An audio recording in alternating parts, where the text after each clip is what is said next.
பாரு, ராத்திரி நீ எஃப்எம்ல பேசுறதுக்கே உன்னை கட்டி நாரா உரிச்சிருப்ப. சரி பொழைச்சு போ.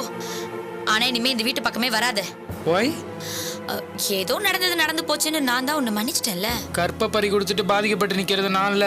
ஏய் இதோ பாரு, இன்னொரு தடவை அதை ஞாபகப்படுத்துற மாதிரி பேசுன. இதோ பார், நான் பாட்டு ரோட்ல போயிட்டு இருந்தேன். என்ன கூப்பிட்டு வச்சு கலாய்கிறியா? இனிமே அந்த வீட்டு பக்கம் வரமாட்டேன்னு சொல்லு. அது என்னோட பிசினஸ். போடலங்க பிசினஸ். இங்க பாரு, அவங்க யாருன்னு உனக்கு தெரியுமா? தெரியுமே, ஜமீன். அவர் எங்க அம்மாவோட ஒண்ணு விட்ட அண்ணன். அவங்க பையனுக்கும் எனக்கும் நிச்சயதார்த்தம்.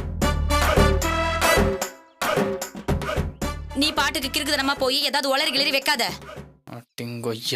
ஏய், என்ன நீ ஒண்ணு சொல்லாம நிக்கிற?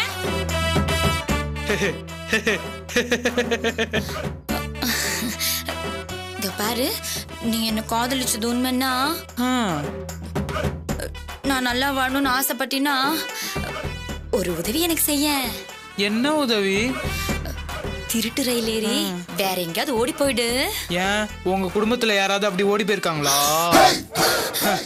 எல்லாம் விதிப்படிதான் நடக்கும். நாம என்ன பண்ண முடியும்? இது கோபால், டேய் குருவி, மவனே உன்ன போர்க்கி.